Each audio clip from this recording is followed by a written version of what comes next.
छप्पर होटल में हम रह गए हैं। यहाँ पे चाय बनाएंगे, अभी गरम गरम चाय पियेंगे। और ये एक होटल है छोटा सा, यहाँ से फिर स्टार्ट लेंगे।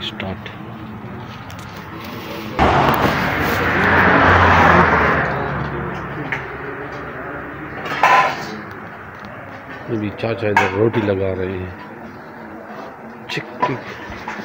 सर मैं लगाऊंगा तो फिर अभी लगाई नहीं चाचा? नहीं, वो तो उसकी बोलेगी ना, फिर अच्छा। आपके लिए लगाऊंगा तो ठंडी हो जाएगी। हाँ ये तो है। जी सर, छोटी छुरी बाहर। गुड हो गया। ये कौन सी जगह है? मिलवाली। अच्छा, मलिवाल शहर पीछे रह गया ना? शहर पीछे मिलवाली रोक है। अस्सलाम वालेकुम, कासबा की हाल है? फिर से मैसेज कर रहा हूँ। मेरा व्हाट्सएप मैसेज नहीं था, अभी उमेर भाई को मैंने फ़ोन किया है, बस से मैंने मैसेज वो करवाया है, व्हाट्सएप पैकेज करवाया है।